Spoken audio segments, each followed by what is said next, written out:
me ask you something. Is there anything more terrifying than a tornado?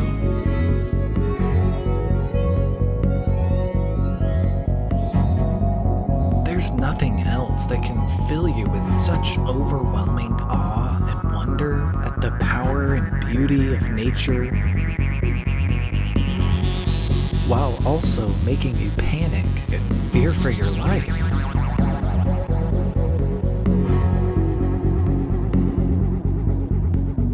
I mean, if you'd never even heard of tornadoes and somebody described them to you, would you even believe them?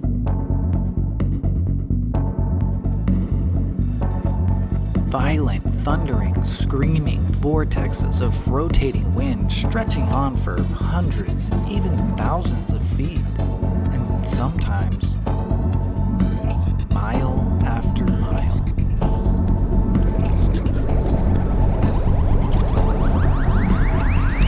Look at that. Look at that roof flying in the air.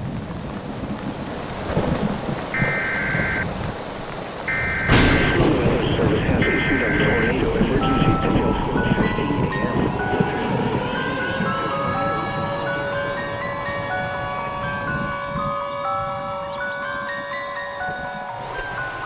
I've got to keep an eye on these clouds.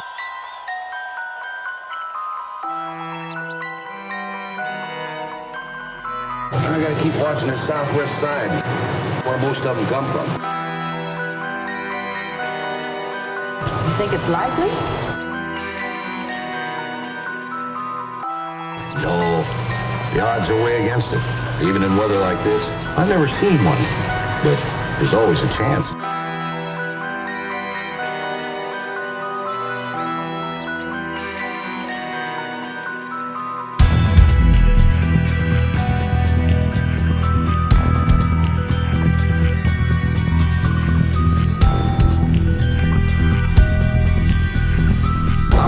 Operator, this is an emergency call. I want the Elmville Weather Bureau.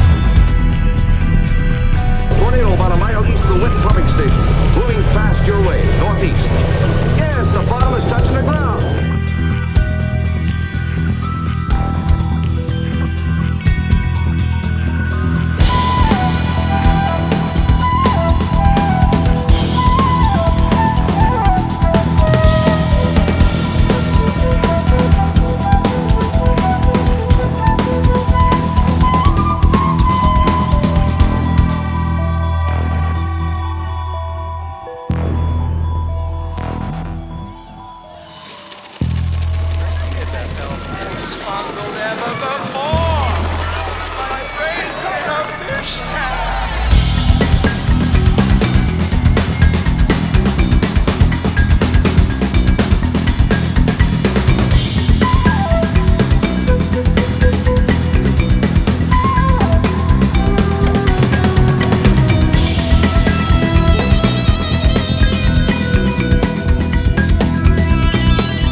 Let's get right into it. But first, this top 5 list is really going to focus on top 5 well-documented tornadoes. You could probably find some that are bigger than some on this list, but we want photos, videos, radar data, analysis, all of it. So sorry to all those middle of the night, maybe it was 4 miles wide. We will cover a couple of those at the very end, so stick around for that. And one of those is actually surprisingly well documented. So with that said, number 5, the 2007 Greensburg, Kansas EF5 tornado. The only EF5 on this entire list. Does that make any sense?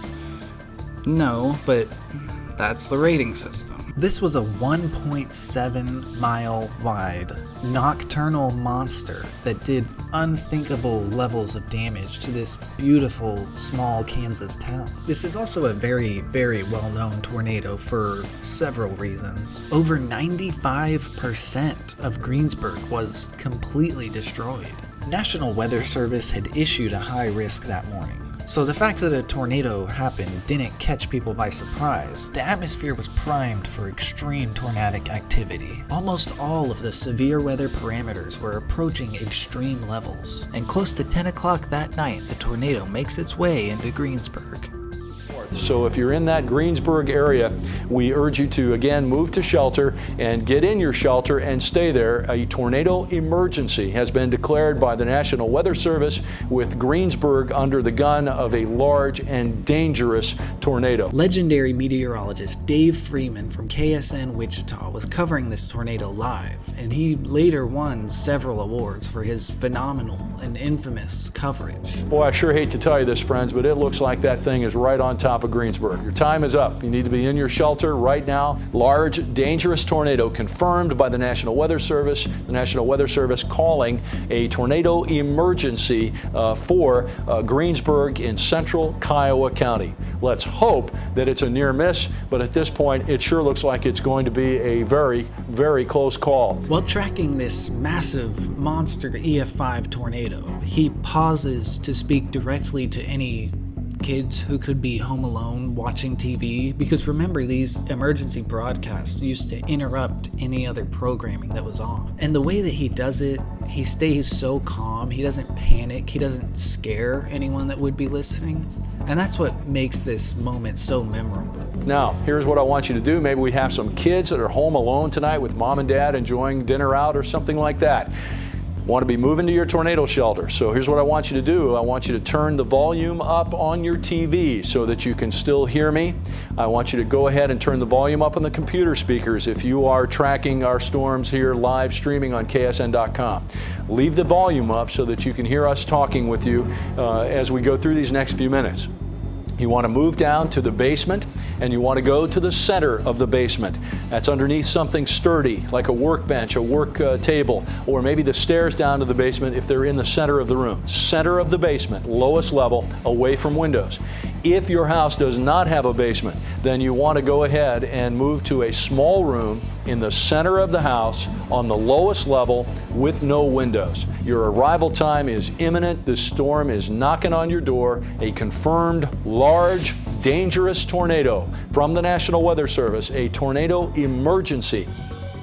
Of course, this was a late night tornado, so there's not a whole lot of photos or videos, but the ones that we do have are fairly terrifying. There's something about a nocturnal tornado that's just exceptionally scary. Any tornado is already completely horrifying and extremely dangerous, but there's no situation that can't be made even worse. And that's exactly what happened in Greensburg, which, by the way, is the one and only EF5 tornado to occur after sunset in all of documented world history. Now, looking at the radar real quick, this was, to nobody's surprise, a pretty impressive tornado. Here we see the Hook Echo starting to form just south of Greensburg. The rotation really tightens and intensifies as it approaches, and that's exactly what storm spotters and meteorologists are looking for. This tornado essentially peaked right before hitting Greensburg. Looking at velocity mode on radar, you can really see the power and size of this tornado, and it is massive. This supercell was one of the most prolific ever documented. You can see right after it left Greensburg, it dropped a second tornado that was arguably even more powerful. But we're not going to cover that because it doesn't really have any documentation. And thankfully, it didn't cause very much damage anywhere. This one supercell was a historic outbreak on its own, and I would argue the most powerful supercell to ever occur after sunset anywhere.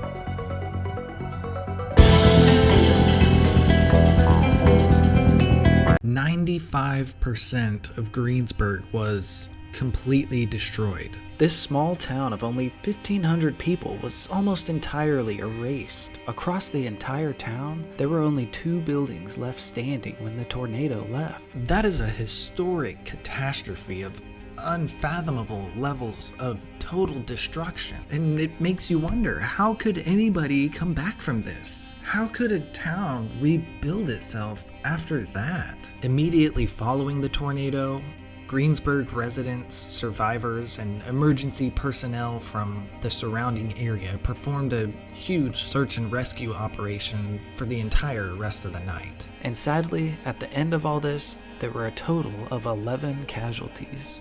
Someone hold the light or something. Yeah, I got the light. Wait, can you hold the light with the other hand? Ready? Ready?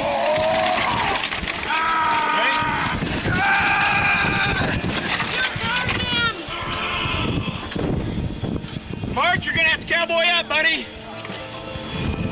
We're doing what we can do. Ready?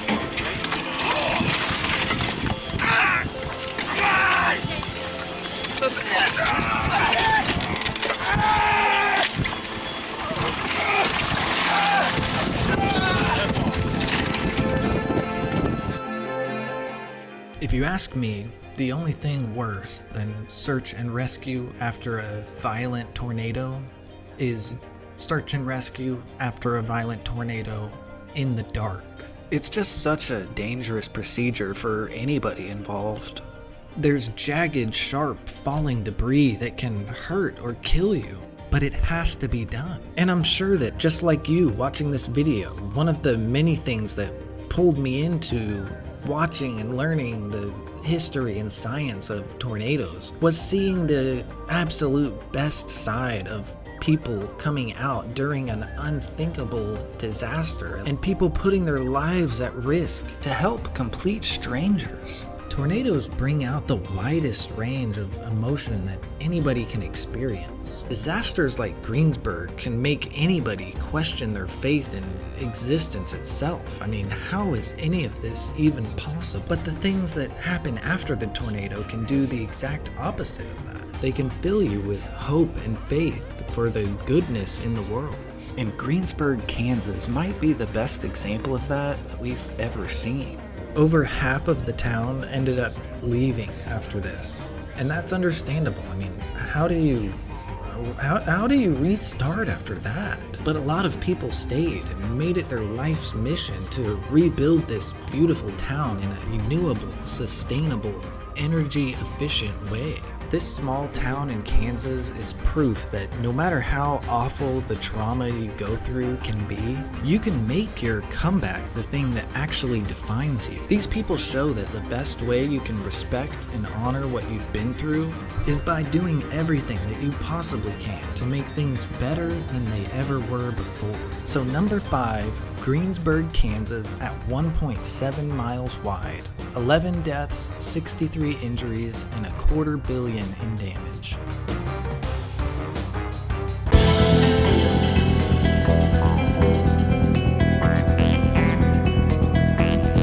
Number 4, we've got the Yazoo City 2010 tornado. This thing was clearly massive, 1.75 miles wide. This one traveled an extremely long path. It was nearly 150 miles from beginning to end. By far the longest on this list, and actually one of the longest of all time. This was a devastating EF4 tornado, and at the time it was the largest in Mississippi's history. This was part of a big tornado outbreak. It was a high-risk day. The tornado drops at about 10 o'clock in the morning, which is very unusual for a tornado of this size and power. There's really not a lot of great footage of this tornado. There's really not much footage at all, but you can see how heavily rain-wrapped it was. This is Mississippi, so the tornadoes are harder to see with all the trees. There's only a handful of clips where you can make out the tornado at all.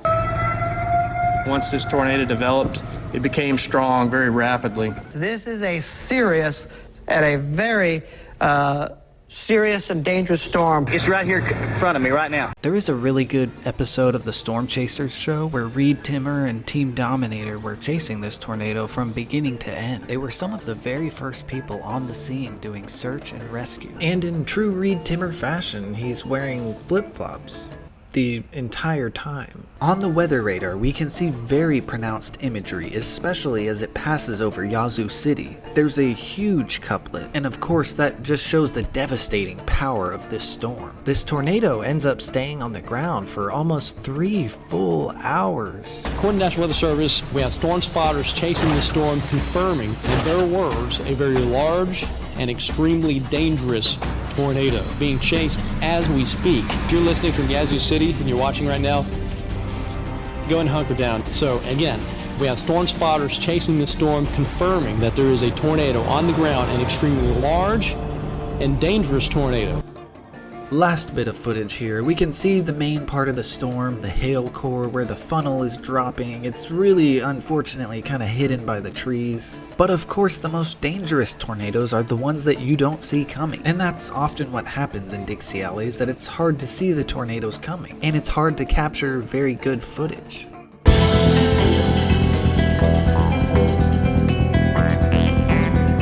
This was the widest tornado ever to affect the state of Mississippi at 1.75 miles. Wind, just like you've never imagined it before, so much that you can't go anywhere. This tornado ended up causing over $500 million in damage, which is by far the most on this top 5 list. About 25% of Yazoo City took on significant damage. Houses and neighborhoods were flattened, and a lot of their old, beautiful, wooded forest areas were just turned into big firewood factories. So Reed, thanks for joining us today. The destruction there looks horrific. What was it like, and what's it like now? Well, the damage, this is some of the worst damage I've ever seen storm chasing. And this right here, this is a church. And this is actually where some of the EF4 rating came from. You can see concrete slabs that were ripped out of the ground, steel poles that were bent down, and even extending beyond the trees, beyond this building, you can see trees that are snapped, just like a lawnmower went over a lawn or something. The debris signature on the radar imagery for this storm showed various debris, homes, belongings of all kinds, trees being lofted over 4 miles high. The debris ball for this tornado was visible on radar for almost a full hour. There were over 200 homes that were hit and thrown, some of them over a mile, just flipping people's lives completely upside down. It's really unbelievable. You hear the birds chirping, just like nothing happened, but in the distance it's chainsaws. You can hear emergency vehicles. You can even smell gas. But look at this oak tree. It's probably, 7,500 years old? I mean, it's just splintered like there's nothing left in it. And in the side of the tree, see if I can get it out. A nail into the side of a tree.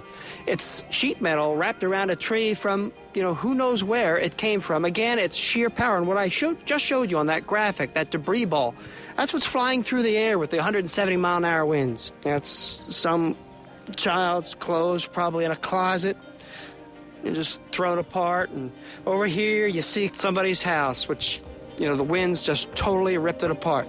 And that's the site here in Yazoo City. Trees, debris all over the place, houses gone. After the tornado, there were countless people rushing out to do search and rescue, trying to help complete strangers who could be injured or trapped, and putting their own lives at risk in the process. These situations are known to bring out the very best in people a lot of the time, but unfortunately, it also brings out an unthinkably terrible side of some people. There were several arrests made for looting. Martial law and curfew were declared as reports of looting flooded in. State police and body armor patrolled in the eerie darkness. And that's almost unbelievable to me. I mean, imagine going through this and then some scumbag shows up looking to steal whatever little bit of stuff you have left. But more than just all the damage, this tornado ended up taking 10 lives, changing everything for their families and loved ones left behind. So number 4, Yazoo City, Mississippi, again 1.75 miles wide. 10 casualties, 146 injuries, and over $500 million in damage.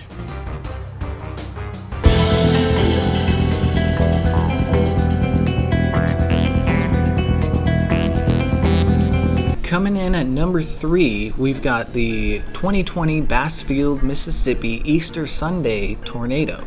A 2.2 mile wide, massive monster. Another Mississippi tornado. Mississippi, one of the poorest, maybe the poorest state in the country. But they are rich in severe weather. And I'm not trying to make light of it. I'm sure they would switch those if they could, but that's hard to do. And trust me, I would know. This day was forecasted as a 4 out of 5 moderate risk. Weather balloon data showed very high wind shear with an increased chance for violent long-track tornadoes. And they got them. There were multiple mile-plus wide tornadoes happening at the same time. The previous tornado, the Yazoo City, Mississippi tornado, held the state record for largest tornado for 10 years. Until the Bassfield tornado, which beat that record by a half a mile. This one was highly visible on radar. Even a completely untrained person could easily spot this, and that just shows its massive size and power. Now there's really not a lot of great riveting tornado footage from this event. It's again in Mississippi, so the landscape just doesn't really provide for that. But thankfully storm chaser Gage Shaw was on this tornado, and he has a few great videos on his channel documenting this day. You can make out the left edge of the tornado here above the trees. But in Dixie Alley, unless you have a camera that can see through trees and hills somehow, you're probably not gonna break any records for amazing footage. Look at this thing. Holy smoke. Just classic, coming right into Bassfield. This is the donut right here. This is it. It's literally on top of Bassfield right now. Tornado emergency. This tornado is going to go right over Bassfield. It's already been lofting debris as high as 15 to 20,000 feet. If you're in the Bassfield area, it's almost right on top of you, if not right on top of you right now. Look at this couplet right here. Just incredible, right over the Bassfield area. Again, zooming in again, this is what we call a tornado debris signature, a TDS. All right, Shane, you just tell me that we get 35,000 foot debris loft with this? Oh, dear God, that's not good. That's a strong tornado, ladies and gentlemen. So what Shane is telling me in my ears, we have debris that's being lofted 35,000 feet into the atmosphere. These are typically the kind of signatures that you see in the very strong tornadoes, okay? Very dangerous situation. Again, there's the tornado debris signature. As a matter of fact, that right there is what you call a debris ball in the reflectivity. All right, radar's going out. The image coming back at the radar is so strong, you're getting that high reflectivity. Large wedge tornado. Storm chaser Ben McCone also captured some of the better footage from this tornado. But in Dixie Alley, the trees and hills conceal almost every warning sign. So although the tornado itself was very hard to see, what it left behind was impossible to miss. Nearly 75% of Bassfield was damaged or completely wiped out. That includes everything from large chicken farms to neighborhoods to business parks. Graves Keys Road is one area with significant damage. Neighbors say this is what's left of a club. Not only is it destroyed, they say a few people died here due to the storm damage. As the community grieves, they are also working around the clock to recover from the devastation. There were 4 casualties reported at this restaurant, and it looks completely slabbed. Dozens of miles of woods were totally destroyed. The trees were just turned into toothpicks. Damage surveyors at the time said that they could instantly tell that this was a historic tornado. This tornado was much larger than the 2011 Smithville, Mississippi tornado, and that one was rated as an EF5. Now let's take a minute and talk about the tornado rating scale, the EF scale. If you're not a weather nerd, you're a weather dweeb, a weenie, a nerd, a dork, and you haven't really spent time looking at how all this is done, the rating system can be kind of confusing. For example, in this video, number 1 is an EF3, then we have 3 EF4s, and number 5 is an EF5. It seems to go in reverse order. And for the general public, I think that's a problem for sure. I think it can even be a problem for scientists and researchers. Look at the Safford-Simpson hurricane rating scale. It's Cat 5 is the big crazy one. Cat 1, you'll probably be okay. Your house might not even take much damage. But with tornadoes, it's not that way at all. Especially for the general public, it's very confusing. When we look at the damage, the videos and images from Bassfield, It looks exactly like any other EF5 that you've ever seen. And of course, I'm not saying that I know better than the professionals who actually survey these damage paths, because I don't. But that's a slabbed house. Just look at that. Would you just look at it? I mean, just look at it. Yeah. I mean, just get a look at that. And for the survivors and the victims of these tornadoes, although it's not everything, I do think that the rating of what they survived does matter. In January of 2025, there was a study posted to the Bulletin of the American Meteorological Society. The main purpose of this study was to actually ask that question. Where have all the EF5s gone? Why are we in a 12-year drought? What are the mathematical odds of that even happening? They give a list of high-end EF4 candidates that were considered for EF5 level ratings. Of course, the 2020 Bassfield, Mississippi tornado was included in this list. But in the end, not even one of these tornadoes was rated as an EF5. One of the more interesting parts of this study is that the authors conducted a statistical probability analysis to estimate the likelihood of a 12-year EF5 drought occurring just by random chance. The conclusion that they came to was that if all of those recent high-end EF4s had been rated as EF5s, which they were considered for, then the numbers would look the same as they always have, down to less than 0.5%. And the big question here is, what is the actual statistical chance of a 12-year EF5 drought based on all of recorded history? 0.3%. So you're telling me there's a chance? It's actually closer to 0.1%. Those numbers are based on a 10-year drought. Now we're actually in a 12.5-year drought. And I realize this is really a subject for a whole nother video. There's that old famous saying of so-and-so tornado was an EF5. You see that on the weather stuff online all the time. If you disagree, please tell me in the comments, but I mean, Bassfield should have been probably an EF5, and probably every tornado on this list. I understand it's a damage scale, but what's the point of making the #1 factor in tornado rating the location of where it is? It's not the size and power. It's a factor sometimes, but the main factor is where the tornado goes. Unless a tornado hits something like a bank or commercial building and slabs it completely, it's almost never going to even be considered for an EF5. And honestly, I think that's a problem. I think it can complicate things for researchers and weather scientists, of which there are many who also think this is a problem. It's not fair to the victims and the survivors. And I think we're close to having that system updated, because this has just reached a point that's past any reasonable standard for an EF5 just not happening. Show you all better what exactly we're looking at here. This was Mama D's, and this was a restaurant that was here yesterday. This is where 3 people were killed from these tornadoes. And I'm gonna pan out and show you guys what sort of devastation we're looking at here. Let's wrap this one up here. Number 3, Bassfield, Mississippi.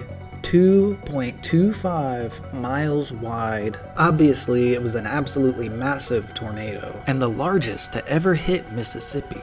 The Bassfield tornado caused 36 injuries, 8 fatalities, and $73 million in damage.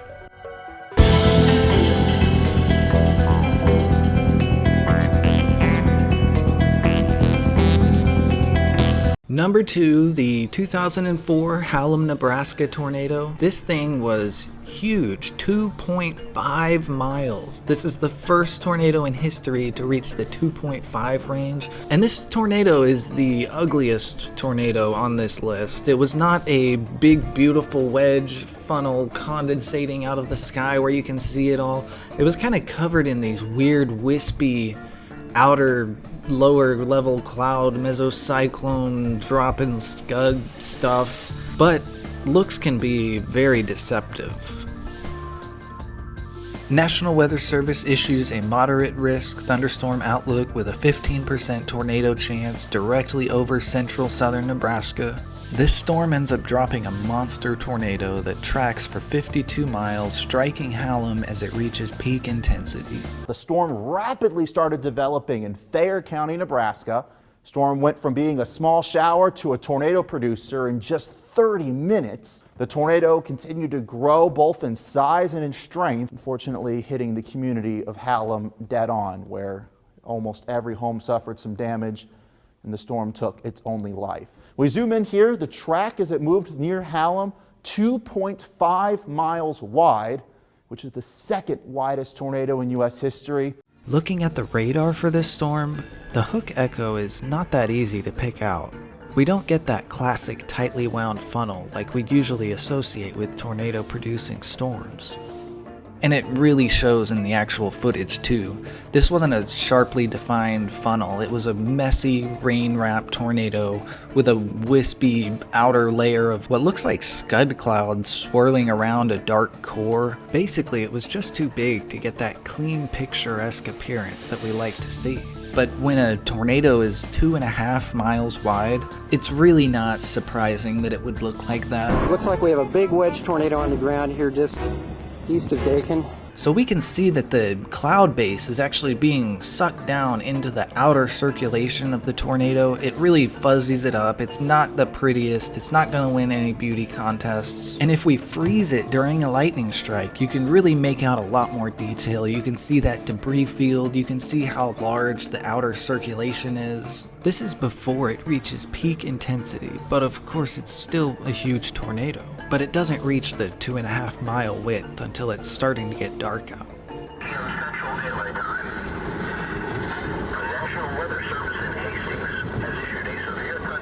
So it's around 8:30 p.m. The tornado is starting to approach its peak intensity just before hitting Hallam, and you can really see that massive outer circulation start ramping up. The whole thing starts to spin more violently, and you can even spot some outer subvortices that start spinning up around the edges. It's not quite a classic multi-vortex tornado, but it's definitely showing some hints of that kind of behavior. I'm videotaping due south, and at this point the tornado is 2.5 miles wide. So right now it's just a black wedge. Bottom line, there was no way that I was going to miss out on the video opportunity because I'm already there. He ends up having to rush inside of a store in Hallam to seek shelter.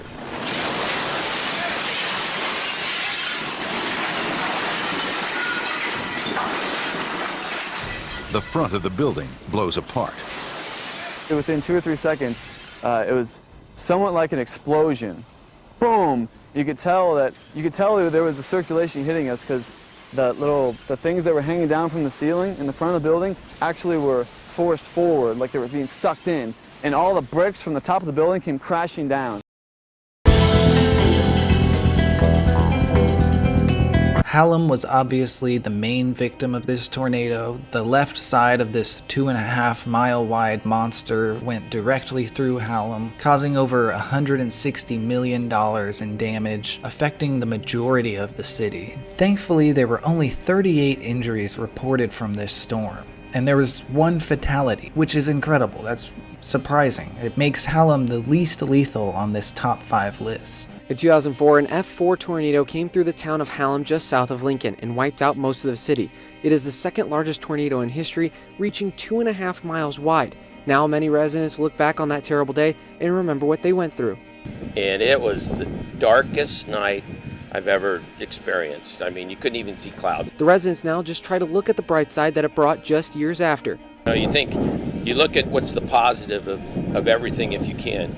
And the positive of a tornado like that is that you get a new town out of it. It's just a lot of hard work to do it, but it does come around and it does work out. The Hallam tornado had a lot in common with the Greensburg, Kansas tornado. It was estimated that, similar to Greensburg, 95% of Hallam was damaged. It wasn't totally flattened like Greensburg was, but that being the case, 95% is still an unfathomable number. Because of all of the reconstruction, Hallam looks new and improved. It's completely different because look at the buildings. You don't see the old 100-year-old buildings that are wooden structures. It doesn't look like an old town, it looks like a new town. Like this town was established in 2004 instead of in 1865. And that's really just so sad for the residents, the survivors and victims. You're not only losing your house and everything that you have, but you're losing almost 150 years of history. Over 2/3 of homes in Hallam were deemed as unlivable. A lot of mobile homes were nearly vaporized, leaving little to no trace of them at all. But the people of Hallam were resilient. They rebuilt their entire town almost immediately. And it's even a little bit bigger today than it was back then. Wrapping this one up here, the 2004 Hallam, Nebraska tornado at its peak, 2.5 miles wide. That's just insane. 160 million in damage, 38 injuries, and 1 fatality.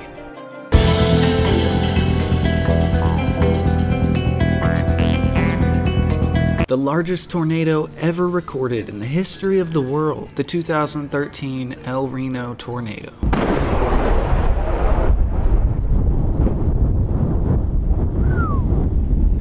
This is, of course, a very well-known and infamous tornado for a lot of reasons. Its size, its path, its trajectory, and of course its impact on the storm-chasing community. Just look at the size of the path. This purple one is an EF5 that happened just 2 years before. It reaches its peak width right here. And look at the peak width of this El Reno tornado compared to that EF5.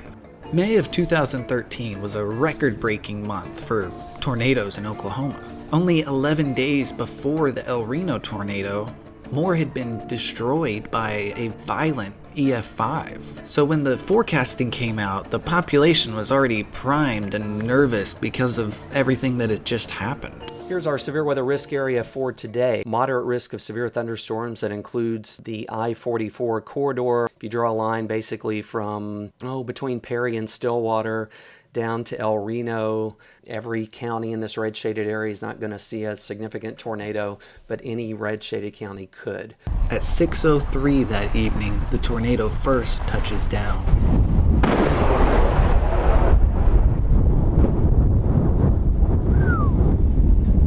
Oh, here it is. Look, tornado. It's coming? Yep, sound. Hey, there it is, Robbie. There it is. Look at this thing on radar. Look at the violent motion and the rapid changes in direction. We'll zoom in on the velocity mode. You can see it start to form right here, heading northeast. Then it changes direction and dives southeast, only to go northeast again. You can see it here, just back and forth. This thing was pretty quickly into a multi-vortex structure that was really beautiful. It was out in a field by itself. It wasn't hurting anyone. It wasn't destroying anything. It was just out there dancing and shape-shifting, just minding its business. But that wouldn't last for long. The situation got very serious very fast. There's the tornado there with Reed. Wow. Holy mackerel. That's Reed. Again, it's a carousel of tornadoes. You know, he was talking multi-vortex. You see how fast those are moving. One of the biggest dangers with the El Reno tornado was how deceptively large and complex it was. It wasn't a single steady funnel. It was a chaotic multi-vortex system. Subvortices would appear and vanish at random, giving the illusion that parts of the storm were harmless. But in reality, nearly the entire field around the main circulation was rotating violently the whole time. You just couldn't always see it. And at some points, this thing kind of just looked like a big, massive wedge.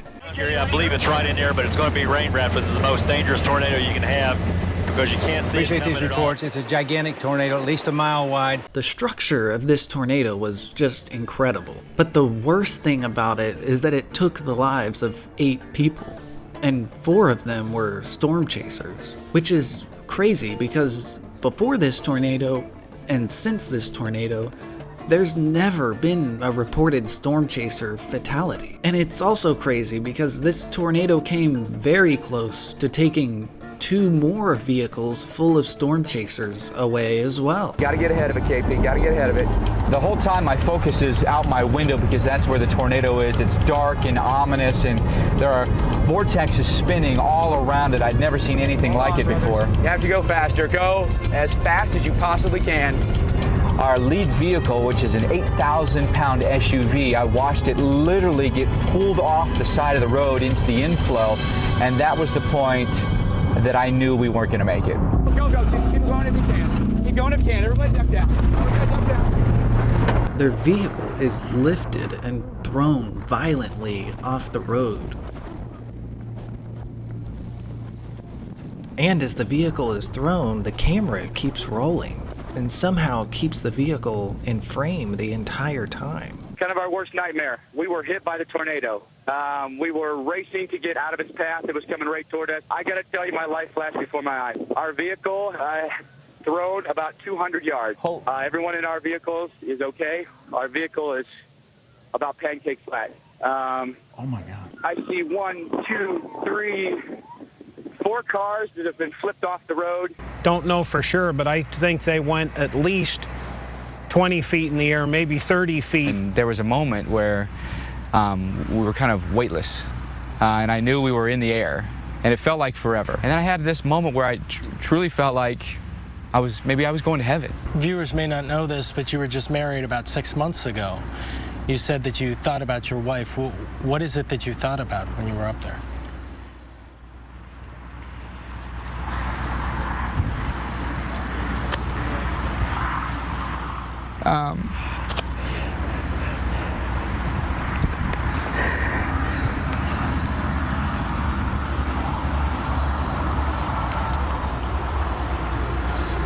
Good question, Dave. I know Jerk. It's tough. I know it's Jerk. Tough. Sorry. No, I just saw my wife's face, and I thought,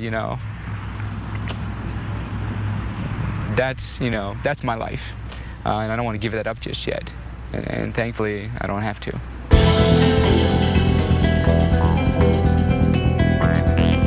Fortunately, this tornado didn't track directly through El Reno. It stayed mostly over open land, sparing major infrastructure. But that also means that its initial rating of EF5 was later downgraded to an EF3. Yes, that's right. But if you're a tornado nerd, then you're a weather dweeb, a weenie, a nerd, a dork. The largest tornado ever recorded anywhere at any time, with wind speeds approaching 300 miles an hour documented, was given an EF3. This tornado became widely regarded as the most studied tornado of all time. This small list here just shows some of the major research efforts that were built around it.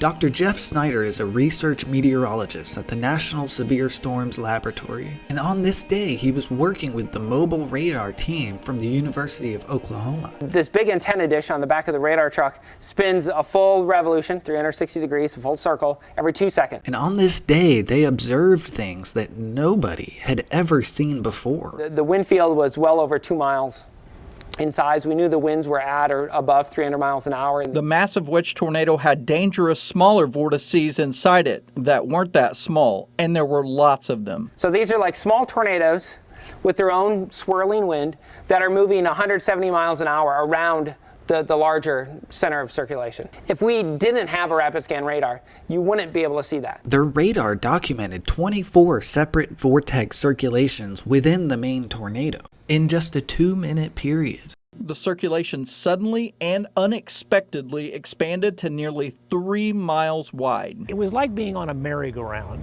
and on a merry-go-round, instead of horses going around the outside, it was tornadoes. All 8 people who were killed by the tornado died in a vehicle that day. 30 years into chasing storms, I had to reevaluate and say, okay, I'm going to have to give them more room because I can't put myself in that position. I can't be a statistic. I have to be doing this in a way that is not putting myself in danger. Now let's talk briefly about the tragedy involving the Twistex storm chasing team. Tim and Paul Samaras and their colleague Carl Young all lost their lives while tracking this tornado. They weren't just thrill seekers out there looking for their next adrenaline dump. They were all very respected scientists working on ways to create better warnings and save lives. And this changed storm chasing for many people forever. Their vehicle was lofted, overtaken, and destroyed. It was thrown hundreds of yards. 2 of them were ejected from the vehicle, and 1 of them was stuck inside.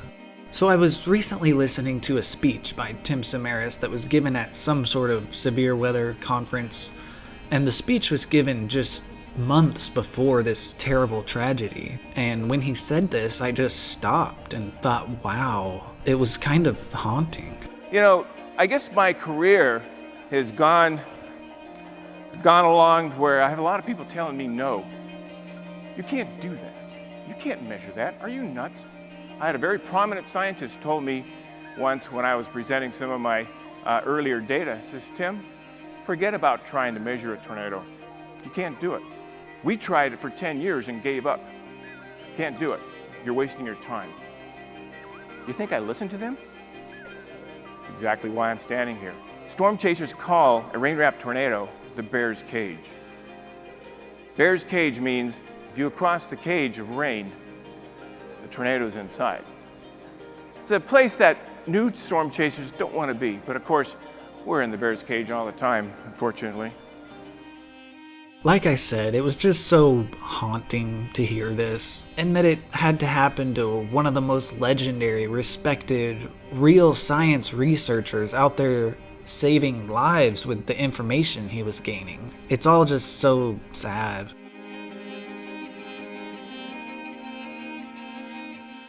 Now we're going to talk about one more thing with this El Reno tornado. It was a moment that sparked a lot of criticism and a lot of controversy. Meteorologist Mike Morgan made a plea to viewers that if you don't have a tornado shelter in your house, you should get in your car and drive south. Interior closet or bathroom will not work situation. It's going to be a storm cellar, a basement, a safe room. If you know anybody in your neighborhood that has one of those, you need to go there and you need to protect your life and save your life and grab everything you have, your pets, your kids, everybody, grab them all and go to that place. Or if you don't have that option, get out of the way because you're out of time right now. If you live in South Oklahoma City, please go below ground or drive out of the way and do it right now. Do it right now. National Weather Service has been consistent on this for decades. Never get in your car and try to outrun a tornado. But on this day, their TV weatherman is telling them to go do that. And honestly, I don't blame a lot of these people because most of them probably don't know how dangerous that really is and the problems that can create. We have to take into account that all of these people just 11 days before had watched their neighbors in Moore get lethally destroyed by a mile-plus wide EF5. So that trauma is still very fresh in their minds. If you haven't seen my previous video, it's covering the 2013 Moore EF5 tornado from the perspective of somebody who lived on the path. Now, thank God I didn't live on the path at the time it happened, but I think it's a unique take on it, so go check that out after this. I think you'll enjoy it. So I don't really blame them for following that advice. The problem is that they were given that advice. Their options were follow the TV weatherman's advice and what he's saying, or go crouch down behind a door frame in your hallway and ride out the apocalypse. So if you can leave South Oklahoma City and go south, you do it right now. It's still west of I-44, but not by very much. Everybody down here, if you can't, we would really encourage you to go below ground, storm cellar, safe room, or basement. If you know anybody on your block that has one of those places, go do it now. Do it now. Don't wait for it to get any closer to you. We have to make the assumption that this is going to happen because there's a tornado emergency in effect for all of South Oklahoma City. And do that now. Or get in your car and drive south. Go drive down to at least Central Moore and get south. Do it right now. Now, following this ordeal, there were a lot of people calling for Mike Morgan to be fired, to lose his job. And even despite this, I like Mike Morgan. I think he's one of the best in the nation at what he does. But this was a mistake. And I don't know if it just wasn't thought through, but leaving the scene trying to outrun a tornado isn't necessarily the worst thing to do every time, but telling the entire city to do it at the same time is... what? Okay, we got a big traffic jam ahead of us. This is ridiculous. What the hell are all these people out here driving? 710, we're going south on Highway 4, traffic jam. Holy crap. Maybe just It's like a concert just let out. It's people fleeing. South on Highway 4, looks like we're kind of in maybe possibly a new circulation. Stuck in traffic, people going on the flipping shoulders like they shouldn't be doing, which is causing a bigger traffic jam. Thankfully, the tornado lifted before the storm hit the highway, narrowly avoiding a colossal disaster. I mean, the roads are already bad enough. Check out this animation from Skip Talbot showing the placement of all the different storm chasers as the tornado comes in. Just look at the number of close calls. This thing changed direction multiple times. I mean, look at this guy. He's in it. Most chasers know that the biggest danger out there is actually the traffic, and that's only gotten exponentially worse in the last decade. So in the end, the El Reno tornado was tragic, and the storm chasing community took a big hit with the loss of Team Twistex and one other local chaser named Richard Henderson. But it easily could have been exponentially worse. El Reno changed everything in the world of severe weather and tornadoes, and I hope those lessons stick with us, and that we're a little safer now than we were back then.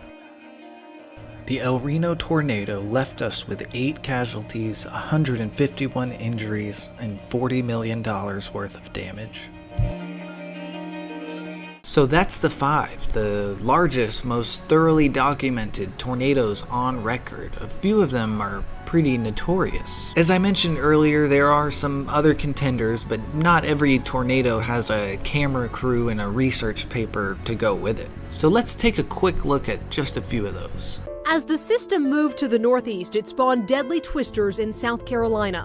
One of them plowed through the North Carolina towns of Maxton and Red Springs. This tornado was reported at 2.5 miles wide, and that's from official National Weather Service documents. And it was actually surveyed by Ted Fujita himself. There's not a single photo or video of this tornado, so that's probably all we'll ever know about it. In 2016, there was another claim to a 2.5 mile wide tornado, and this time in China of all places. There is a tiny bit of footage where you can see the edge of the tornado.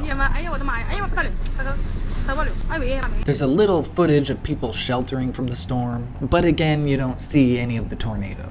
You can find plenty of footage showing the damage from the tornado, but again, that's all we get. So there's a couple 2.5 mile claims, but how accurate are they really? I guess we'll never know. Now there are 2 more to mention that are not 2.5 mile claims. They're not even 3.5 mile claims. There are multiple 4 mile wide tornado claims, and one of them actually has a research paper to back it. The 1946 Timberlake, South Dakota tornado was claimed to be 4 miles wide. It was believed to be an F0 or an F1. They say there was some kind of paper on it, but it's not listed here and I can't find it anywhere. So was there really a 4 mile wide tornado in South Dakota in the 40s that was 4 miles wide and moved 6 miles forward? So it basically just went 1 spot forward. Did that really happen? I don't think so. The second 4 mile claim is actually kind of plausible. It was actually the same day and the same storm as the May 3rd, 1999 Bridge Creek Moore F5 tornado, which tore up Oklahoma City and specifically Moore. What a lot of people don't know is that that exact same supercell almost immediately dropped a second tornado that was definitely bigger and arguably just as or more powerful. We can see this on radar. Over to the right, you can see the Moore tornado taking its path, the highest wind speeds ever measured. Immediately after, over on the left, you can see the next tornado forming. At this point, we see it reach its full size, and it is gigantic. In fact, you can find it cited in many places as having been 4.3 miles wide. So the next logical question is, where do we get that number from? How do we go from El Reno at 2.6 to Mulhall at 4.3? This figure comes from meteorologist Dr. Josh Werman, one of the most respected tornado scientists of all time. He was tracking and chasing this tornado in his Doppler on wheels radar truck, and the data that he retrieved with his radar was just unprecedented. What he observed was a damaging wind field circulation that from end to end was 4.3 miles wide. So does that mean that the Mulhall tornado had a visible condensation funnel of 4.3 miles? No, but the El Reno tornado also didn't have a visible condensation funnel of 2.6 miles. The 4.3 mile number in Mulhall is measuring the width of tornadic circulation with wind speeds in excess of 96 miles per hour end to end. And lastly, the Mulhall tornado is the only tornado ever measured with a core flow of over 1 mile wide. Yes, you heard that right. Mulhall is the only tornado ever measured with a core flow circulation of over a mile. El Reno's core flow circulation was 0.8 miles. So is El Reno really the largest tornado ever recorded? I guess it's really just a matter of how you measure it. If you enjoyed this video, please hit the like button, subscribe to the channel. It helps out enormously, and we'll see you on the next video.